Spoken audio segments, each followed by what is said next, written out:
Alors, la plupart des personnes qui meurent dans leur sommeil avaient une chose en commun. D'abord, il y a cette étrange fatigue, la lourdeur dans les jambes, des vertiges qui vont et viennent, les pieds froids, des maux de tête sans raison.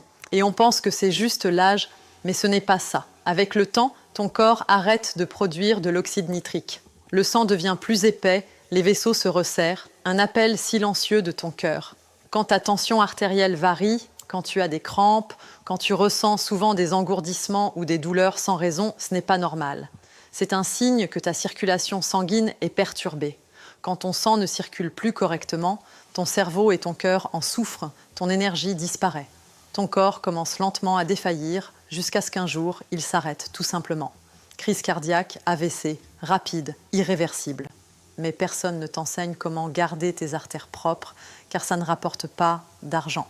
Pourtant, une seule cuillère à café de ce remède naturel peut t'aider à rétablir le flux sanguin, renforcer le cœur, nettoyer les artères, améliorer la circulation dans les jambes et les pieds, augmenter l'énergie, soulager douleurs et crampes, réduire le risque de maladies cardiovasculaires et même améliorer ton sommeil.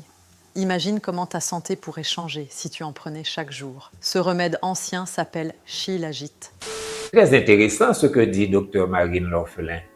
Le Shilajit gagne effectivement en popularité ces dernières années et beaucoup de mes patients ont sollicité mon avis là-dessus. Et elle le mentionne ici comme un excellent précurseur de l'oxyde nitrique. Attendez, on va creuser ça ensemble. J'ai fait une petite recherche sur PubMed.gov, le site de référence en recherche biomédicale. En tapant Shilajit, j'ai trouvé environ 130 publications scientifiques. Et vous savez quoi? Aucune ne parle directement de cette histoire de précurseur d'oxyde nitrique dans le titre. Zéro.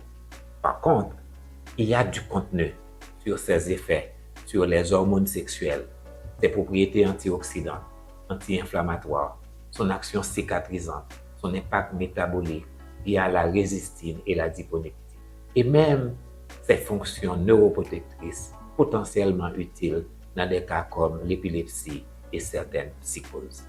Ces effets seraient principalement dus à l'acide fulvique et au dibenzoalpha-pyrrole et à des minéraux essentiels comme le fer, le zinc, le magnésium, le cuivre, etc. Mais alors, qu'en est-il de l'oxyde nitrique? Shilajit aurait peut-être un certain effet indirect sur la production d'oxyde nitrique en améliorant la fonction mitochondriale et vasculaire.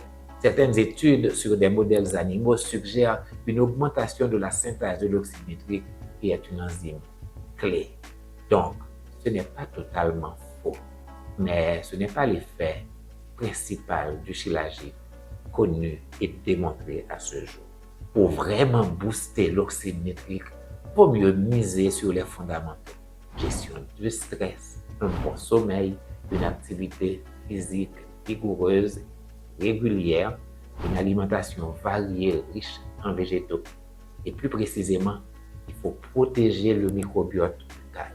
Il faut maintenir une bonne acidité gastrique et apporter des nitrates inorganiques présents dans la roquette, l'épinard et autres, et de la citrulline qui est présente dans la pastèque.